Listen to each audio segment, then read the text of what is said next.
Lepas ni kalau jumpa perkataan geriatrik sama itu gerontologi. Okey, tak ada beza, sama je. Taruh term je. Menyatakan cara mengumpul data. Macam mana kita nak kumpul data? Dia ada dua jenis cara nak kumpul data, dua jenis, data objektif dan data subjektif. Okey. Dan kita ada juga, lepas ni you all akan dapat menghuraikan teknik melakukan assessment. Selalunya soalan akan keluar berkaitan dengan cara nak menghuraikan teknik melakukan assessment. Itu soalan final.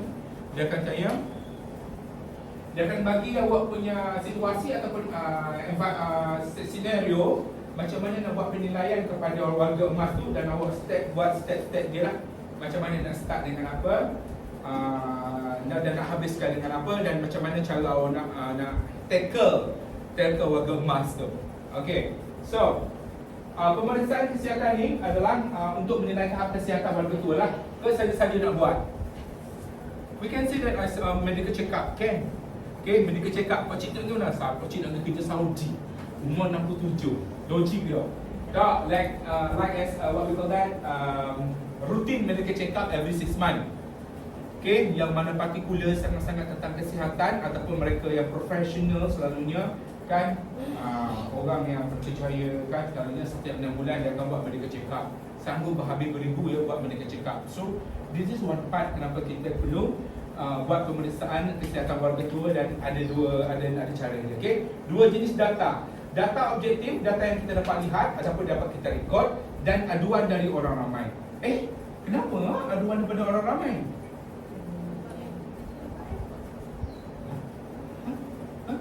Apa beza data subjektif, data yang diperolehi daripada pesakit sendiri? Ingat ya, data yang kita dapat lihat, data dapat rekod, ini vital sign. Dapat tengok tau. Letak je BB set, dapat tahu 128 80, 130 80. Okey, pass rate dia, respiratory rate dia. Okey. Pain score dia. Dapat tengok, dapat bagi data. Dapat. Pain score tu data subjektif, not data objektif. Daripada siapa pain score kita dapat? So data subjektif. Okey, kenapa orang lain, aduan orang lain ni? Patient datang accident. Okey. Dia tak tahu, dia tak sedar apa yang berlaku. So witness orang yang bawa dia tu adalah data objektif. Dia jatuh motor, lepas kena langgar daripada kereta belakang. Awak sebagai mangsa, awak tahu ke awak kena langgar? Awak tak tahu siapa langgar, tiba-tiba jatuh tepung lah, dia pengsan. So orang yang bawa awak tu akan memberi data objektif. Dia jatuh kena langgar, objektif, dapat terus. Langgar oleh siapa? Motor dengan motor. Okey, faham? Subjektif ni kita dapat daripada pesakit itu sendiri. Tapi data yang paling bagus dan data yang paling baik dan paling tepat adalah daripada siapa? Pesakit itu sendiri kan. You all dah belajar semester 1, semester 2. Staff nurse kan? Orang kita panggil staff nurse dah tengok. Yes, staff nurse. Betul tak staff nurse? Semangat awak? Kau berdebar? Berak? Oh, kalau saya staff nurse ke? Nak tidur pun jadi tak tidur. Tak jadi macam Najah tidur tadi. Okey? Sebab semangat nak keluar jadi staff nurse ni. Okey, kita cara mendapatkan maklumat dengan observation. Pemerhatianmu jangan pergi duduk tengok. Jangan. Okey, pandai-pandailah kita menggunakan kita punya teknik kan nak tengok orang. Sama juga awak nak tengok berapa bacaan pernafasan dia. Awak pergi letak tangan kat sini ke? Awak buat macam mana ya? Tengok dia punya ni. Dada. Awak tengok dada. Kalau saya sebagai jurawat lelaki pergi tengok dada pesakit perempuan, tengok gitu ke?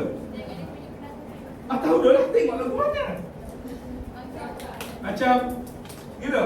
Tu macam ganjing. Macam mana? You all staff nurse. Alamak. Sam 5. Dia. Dia punya pernafasan dia okey tak? Betul lah, tengok macam mana? Tenung. Turun naik dia tu. Turun naik. Begini. Maksud awak ambil observation macam mana? Tengok kira. Betul lah, 3. Ke untuk saja-saja ni patient. You know? Tengok lagi nak. Betul lah, tengok saya. Tengok Dia. Apa dia? Dia kata menyeramkan. Saya tengok dia. Betul, tengok gerakan dada. Make sure that bila awak ambil observation, kan, cuba guna awak punya extremity. Bukan lower upper. Takkan tengok kaki kan. tengok cik apa khabar ya. Okey. Tapi ambil cuti tengok tadi begitu. Buat satu kerja, boleh ambil observation, boleh dapat data dalam dalam pada waktu yang sama. Okey. Nafasan dia turun naik dia, pasang BP, tiba-tiba rasa sikit panas ni, kita ambil temperature sikit dah. At the same time you communicate, tambah-tambah lagi gerontologi. Awak tiba-tiba lah macam Faiz kan, ada makcik tua kan. Kita tiba kita tengok gitu loh, makcik tua tu tak kata apa, mesti serabut makcik tua tu kata kan. Apa budak ni tenung aku, tenung pula kat bahagian tu kan. Janganlah. Okey. Okey, contohnya kena pandai lah. Begitu juga pemerhatian. Okey. Tak semuanya pemerhatian. Bukan. Cara awak sendiri pergi dekat dengan dia. Kalau pergi kat specialty, saya pegang bahagian ni dia. Saya nak rasa bahagian dada, tapi tak guna nak getuk tangan dada. Gitu kan. Rasa. Pegang. Pegang sikit dekat tanya. Ya kan kita cara rasa dia naik turun. Cik, okey ke? Bernafas cik, saya nak kira bernafas. Boleh je bagi tahu. Tak ada masalah. Kita bukan nak cik nafas cik.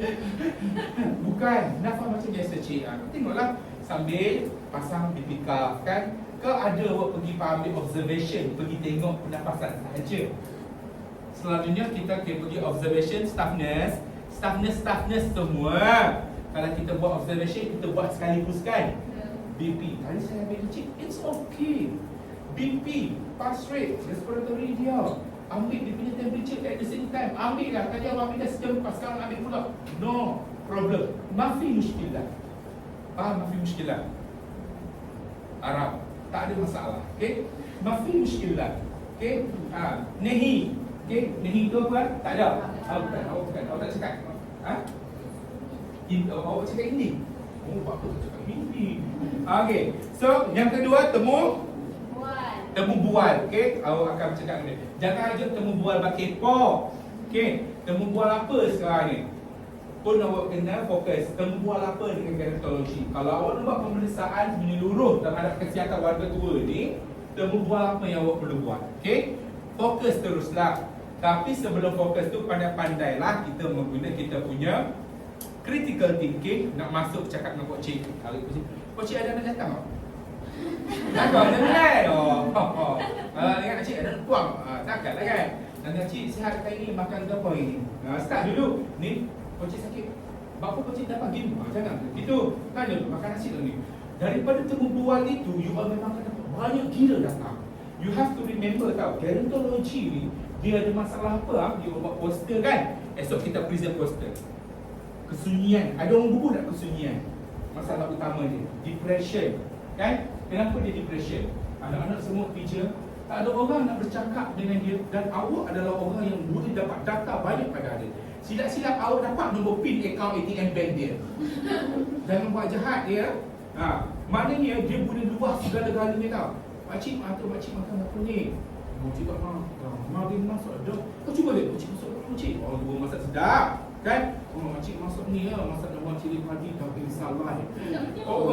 Masuk dah dia makcik. Tak apa tak bawa saya. Cuba create satu kita panggil apa?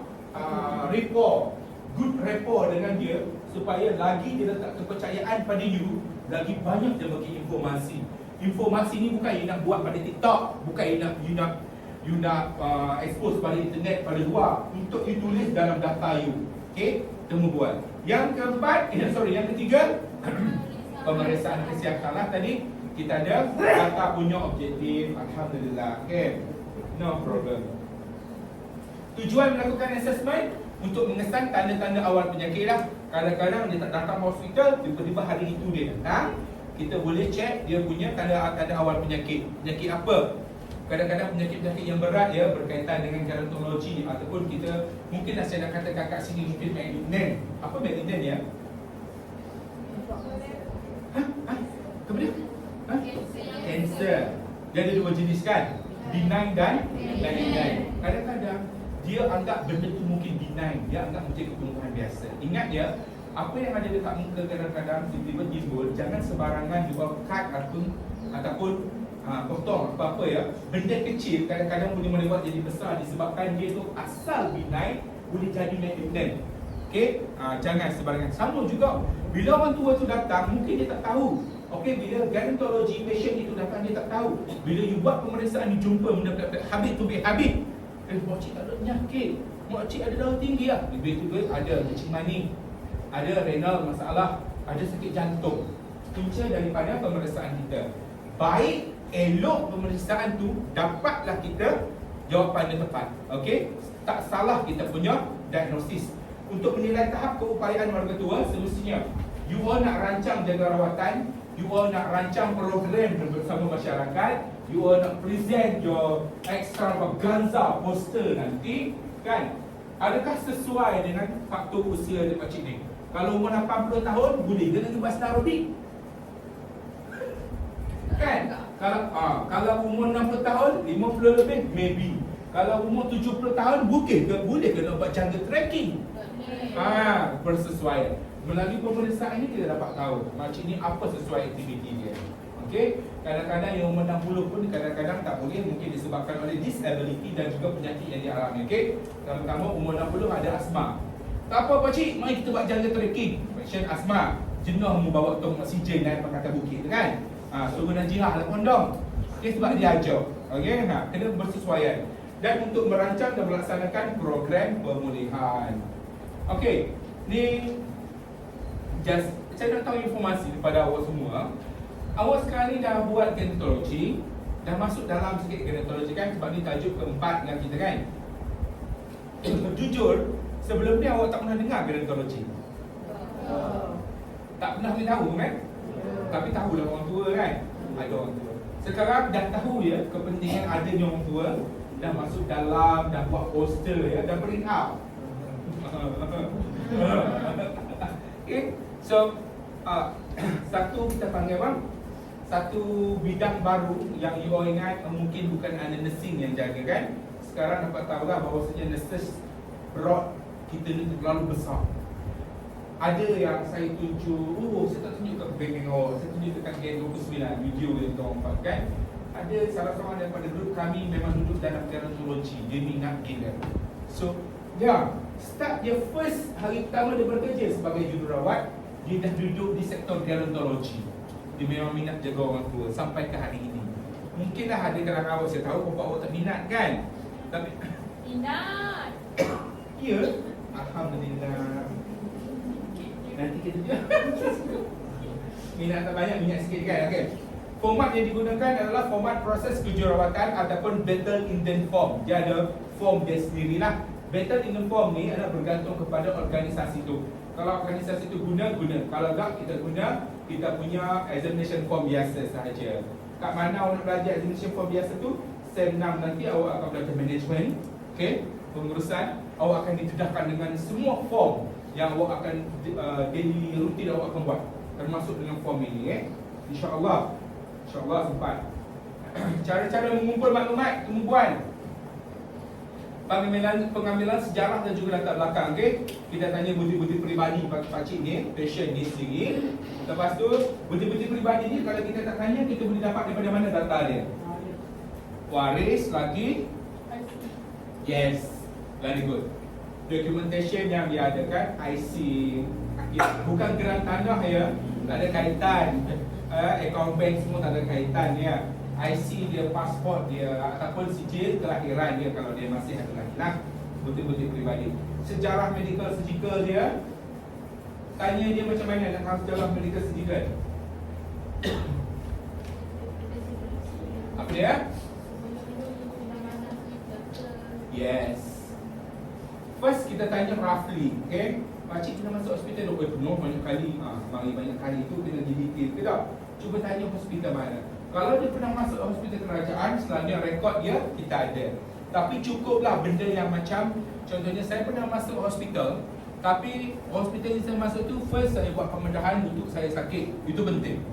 Saya pernah masuk hospital ambil netnya sebabnya asma.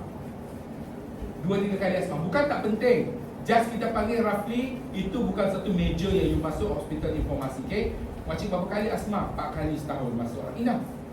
Masuk hospital net untuk sehari, lepas tu doktor balik-balik. It's okay. Okay, tak perlu detail lah berapa hari you buat apa, tak perlu. Kita tengok yang major sahaja, okay? Berkaitan dengan sejarah medical surgical dia. Kenapa sejarah surgical medical ni penting waktu tu membuat, waktu mengumpul maklumat? Ingat, untuk merancang Perawatan. jaga rawatan seterusnya. Untuk tahu patient punya condition. You nak buat patient nak lompat-lompat, okay, turun sana turun sini punya aktiviti senam aerobik, sedangkan patient ada fracture dua-dua kaki dulu. Ya, kan? Melalui assessment kita dapat tahu. Awak nak suruh lompat, kawan ni tak lompat. Dia apa tak lompat? Marah pula coach you. Sedangkan dia ada disability ataupun dia ada masalah kaki patah benda semua bagai kan. Sebab tu kena buat temubual pengumpulan data ni pada mula-mula. Mengantuk dah awak? Tak apa mengantuk. Siapa yang nak makan, saya tak pernah marah. Makan, pernah saya marah ke? Jangan mengidang nasi makan kat belakang cicak hudu dengan jeri sudah lah.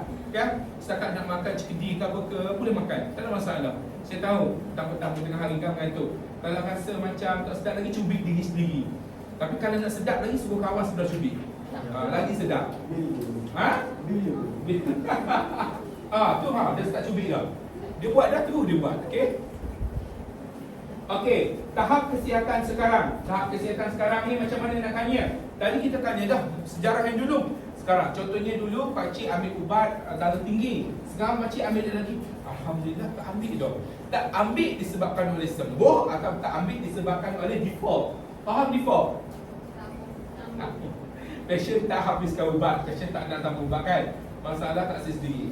Tu lain tu kena dia. Tapi ambil BP tinggi. Pakcik tak ada default ubat ni. Pakcik kena ambil.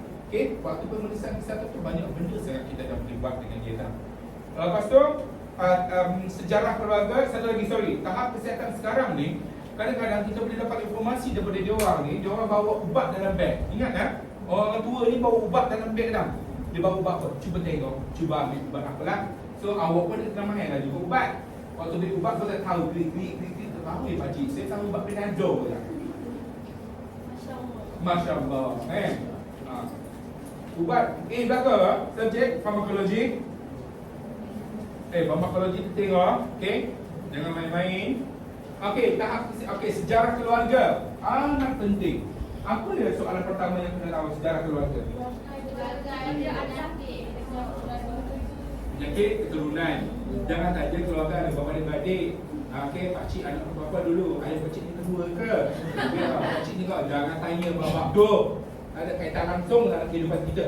Kecuali dia bercerita. Dia boleh katakan tak cukup. Saya tak nak dengar. Jangan pula. Okey, tiba-tiba dia kata pakcik ada anak seorang lelaki pilot handsome budak. Okey.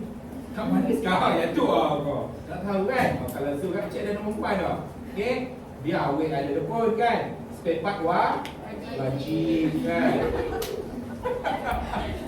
Kalau cakap buat spare part suka tu orang murah.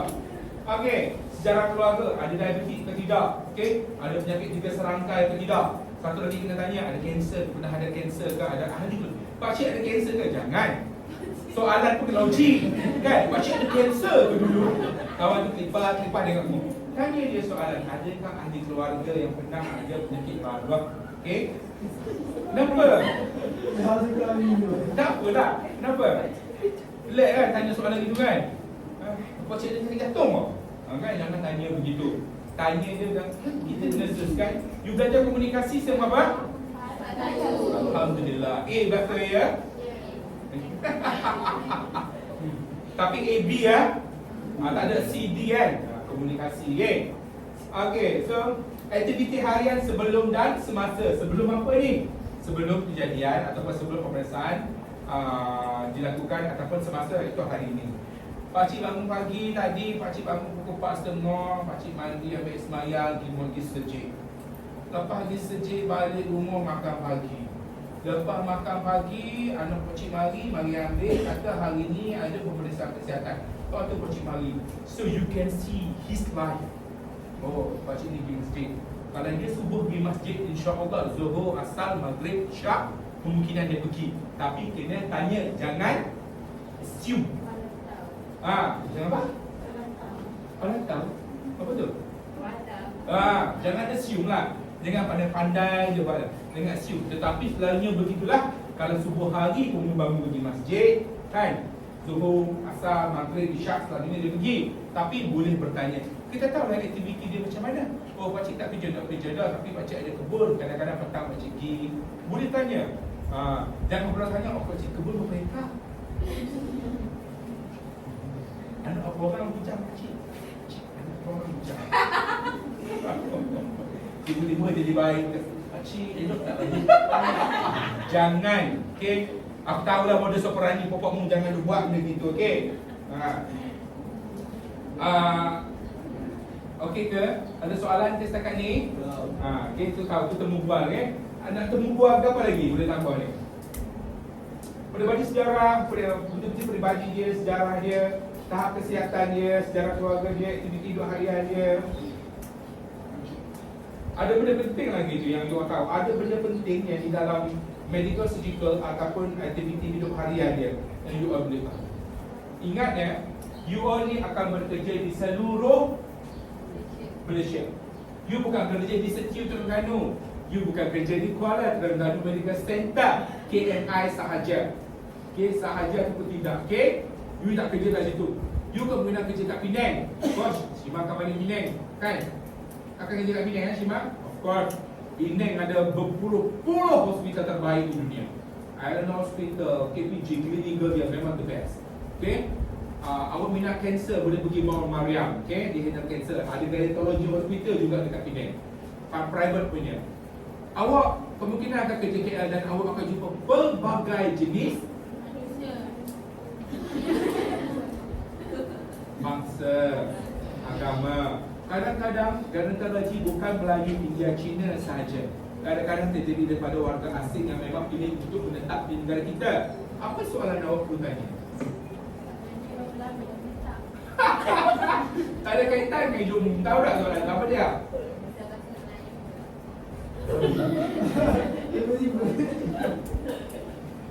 Aktiviti hidup dia. Apa dia? Awak ni terlalu apa nama? Bukan depan.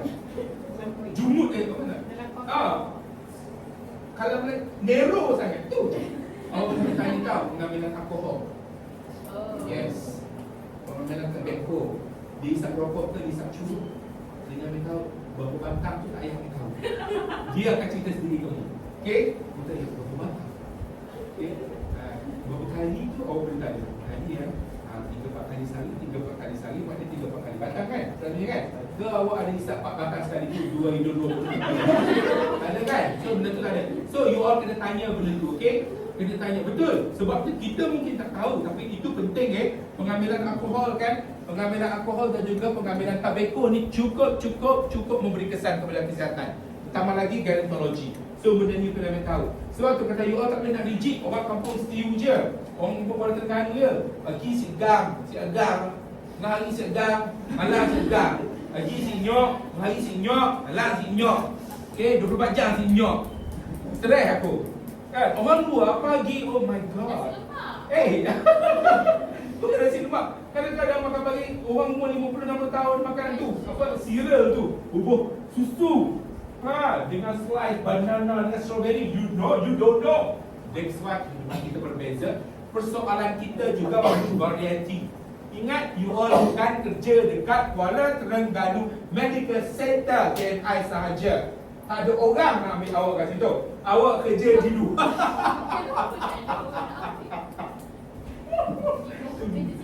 Tak, bukan. Jangan awak kerja banyak tempat. Terlalu banyak tempat di Malaysia ni, okey?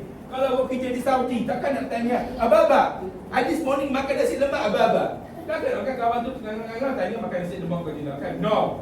Okey, sebab tu kena bervariasi jenis persoalan, jenis soalan yang awak nak tanya nanti. Okey? Jangan tumpuk, jangan terlalu rigid. Okey. Pemerhatian fizikal macam saya kata tadi, jangan ada tenung anak tuna kan, nak darah orang ke, makcik, jangan ada tenung. Okey, pandai-pandai kita guna skill kita untuk tengok dia. Kalau dia masuk ke dalam bilik, dia boleh panggil, okey, Encik Samad bin Sulaiman masuk ke kaki. Kita boleh nampak dah kan?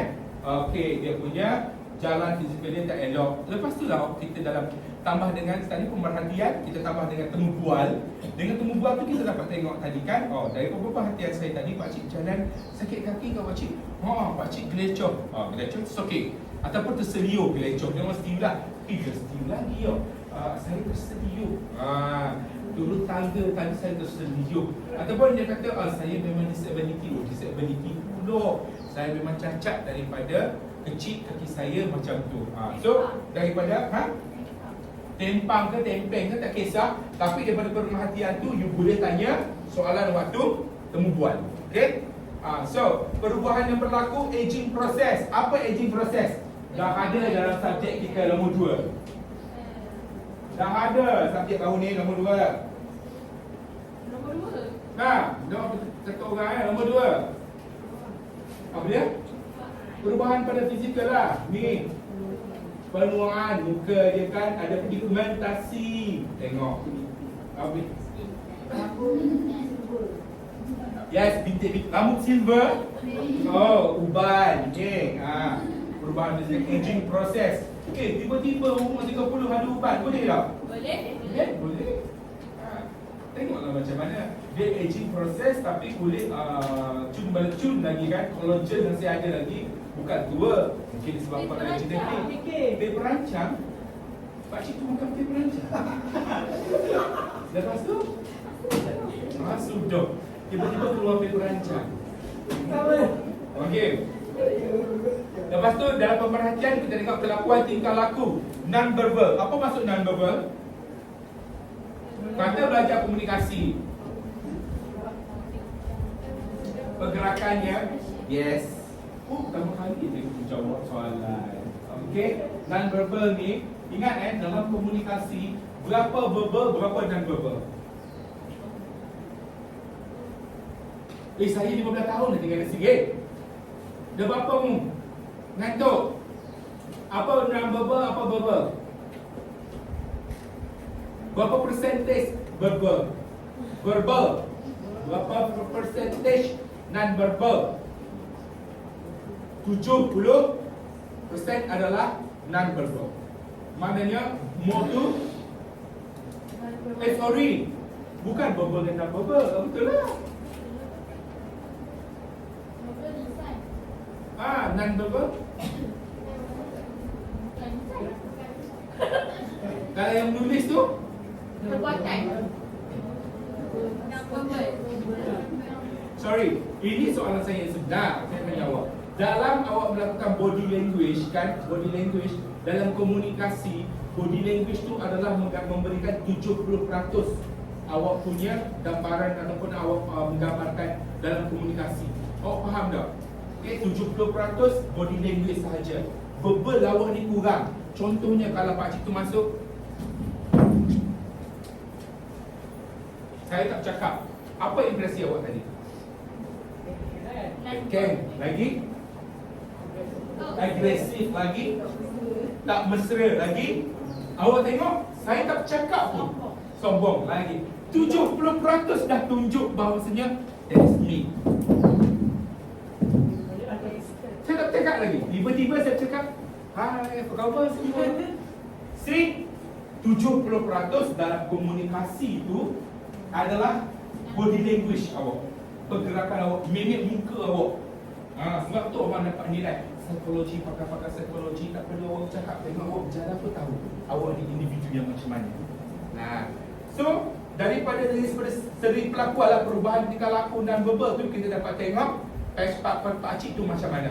Cik, saya tak adalah terlalu pandai nak tengok detail. No, just basic saja. Macam tadi contoh kan, just tengok macam tu. Okay, ada yang datang-datang senyum kan, dengan buat muka kasihan pun kita dah tengok pakcik muka ada masalah ke apa. Kita dapat tengok daripada ekspresi wajah dia tu sendiri. Dia tak cakap apa lagi. Mana mu tahu dia jutawan, ada tanah 1 hektar. Berapa stres pakcik? Dia tengok tidak tu. Nak kena beli baharu gula. Mu tak tahu kan? Tak, nampak tak? Kita tak tahu. So benda tu kita tak boleh nak expect. So sebab tu kita kena tahu macam mana daripada pemerhatian tu kita boleh lihat kelakuan tingkah laku dia dan verbal dia itu sendiri. Ingat sampai bila-bila komunikasi 70% adalah daripada you all punya body language. Okay, daripada ekspresi muka. Okay, keadaan yang normal, tahap minda sekarang dan dahulu. Yang ini kita boleh tengok berdasarkan daripada ingatan dia. Okay, dia ingat tak dia dulu kerja apa, pernah kerja apa. Kalau dia setiap memberikan waktu awak melakukan temu bual, dia setiap bercerita, saya dulu 40 tahun lepas dulu saya cikgu. So tahap ingatan dia quite okay. Okay, dia ingat apa yang dia buat. Tambah-tambah lagi lah kalau mereka dalam bidang profesional, yang dalam bidang terutama sekali dalam bidang pendidikan ini, orang yang umur 70, profesor yang umur 60 ke 70 kan, dia lagi ingat lah sebab dia menggunakan otak dia dalam melakukan aktiviti hidup harian dia mengajar kan. So dia lagi makin ingat, maknanya daripada dulu ke sekarang tahap minda dia memang sama, maintain ataupun apa makin hebat, makin kuat. Sebab tu kalau tengok profesor umur 60-70, dia nampak muda dah. Dia nampak muda. Compare dengan orang kampung umur 55 tahun bekerja, kita panggil apa? Bekerja bersawah padi ke bercucuk tanam tu, awak akan nampak perubahan dia. Betul. Awak pergi ke hospital, awak akan jumpa benda ni. Awak akan tengok doktor tu, doktor pangkal mari, doktor ni umur berapa, cuba tanya, risik-risik. Oh 60. Awak tengok macam tu 55. Doktor nampak muda, yes. Sebab tu orang yang menuntut ilmu ni belajar. Tun Mahathir lah. Tun Mahathir umur berapa? 8 sayang. 98. Dekat 100 dah. Kita 100 mana apa? Naik motor balik. Kalau naik motor ni memang hebat lah. Okey. Dan juga keadaan abnormal dia. Ingat kan? Perubahan fizikal, pemeriksaan fizikal ni, pemerhatian, perubahan fizikal kita berubah. Okey. Even you tak sakit, you tidak bukan. Even you tidak ada satu masalah disability, kemalangan apa, dia akan boleh berubah disebabkan oleh mutation. Okey, mutasi.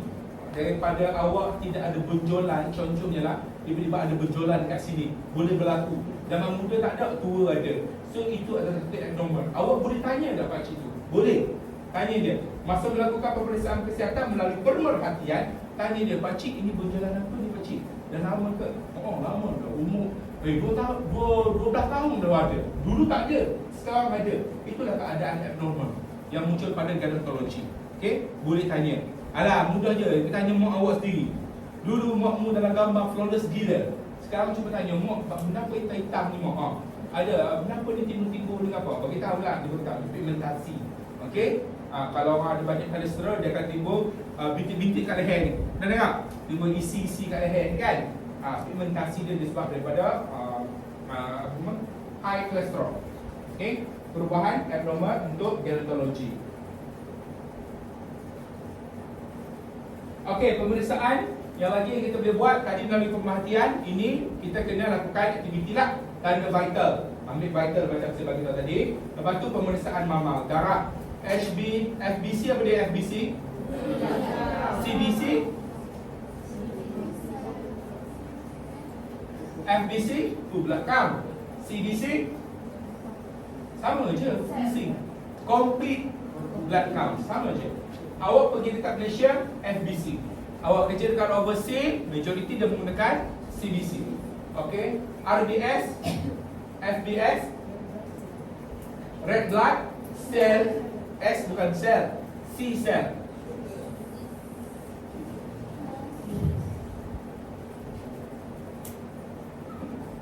Apa tengok saya? Cuba tengok soalan, cuba tengok. Okey, TWDC.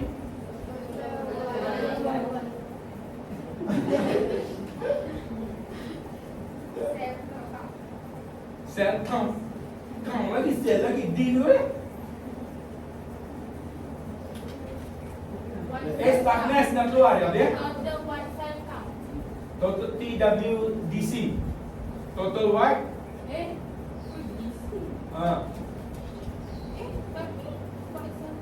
Tapi betul namanya TWDC.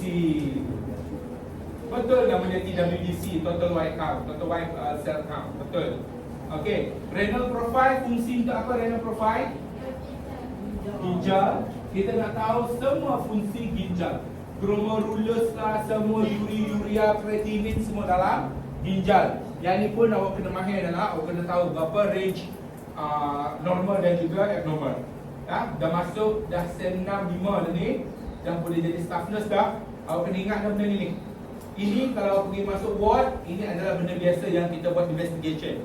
Kakak gambar sebab result dekat hospital sekarang, dia keluar range patient dan juga normal range kan. Ambil gambar supaya awak ingat. Okey.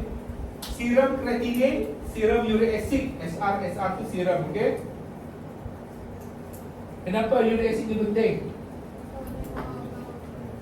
Gout. Yes, gout. Okay. Urine, UFEME apa maksud dia? Ha?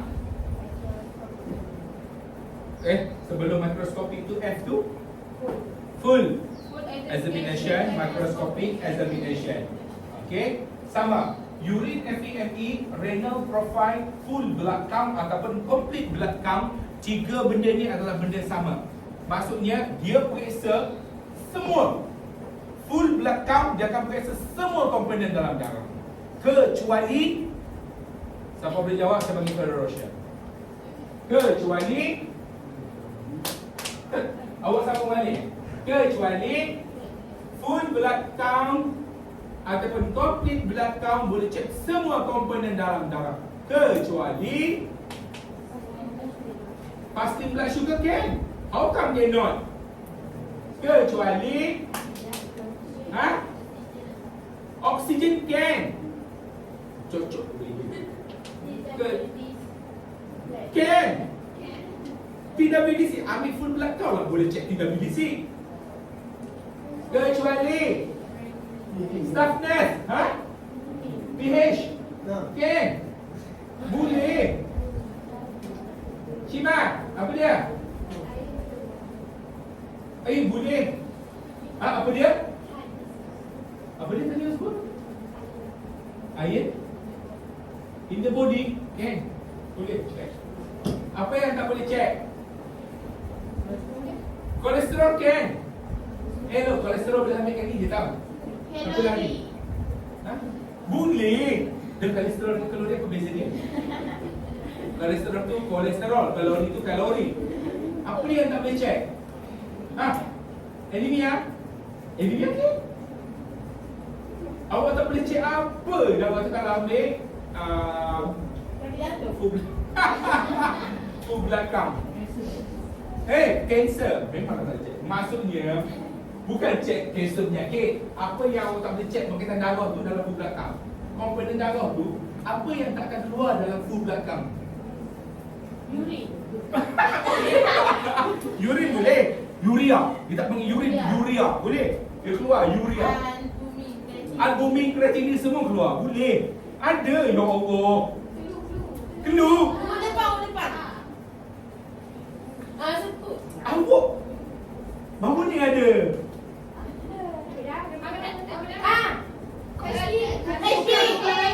Kumpulan darah. HB boleh. HB boleh cek. Kumpulan darah. Awak ambil full blood count, tak ada tahu kumpulan darah. Awak takkan tahu research darah awak berapa, negatif atau positif, ataupun kumpulan darah awak berapa. A ke B ke? AB ataupun O. Siapa O kat sini? Saya. Awak demam, awak akan demam. Jangan duduk dekat.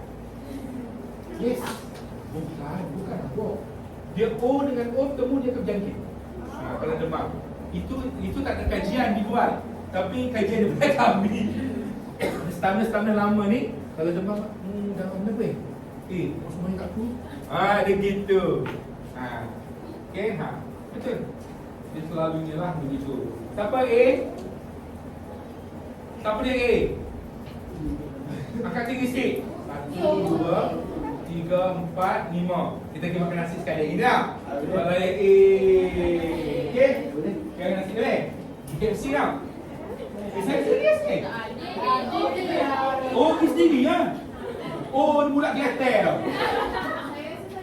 Tak payah rasa. Lambat. Okay. So, sugar boleh cek dalam urine? Yes, of course. Sugar memang boleh cek dalam urine. Okay. Dia guna, kalau dalam urine FME pun boleh cek sebenarnya. Tapi kalau dulu zaman saya waktu dulu kita guna district water, kan? Dan tak diadakan benda ni, hantar je ke Pak yang membuat semualah albumin dan juga kristal. ECG kena buat, memang kena buat. Kalau ikut polisi hospital, pesakit yang 45 tahun ke atas wajib buat ECG walaupun tak mengandung sakit jantung. Itu salah satu benda yang wajib dibuat. Kalau awak kerja kat Kuala Terengganu Medical Center KMI, 45 tahun ke atas, dia datang je kita buat ECG, tak payah tunggu arahan doktor. itu adalah kita panggil normal treatment kita untuk 45 years above. Kalau kat mana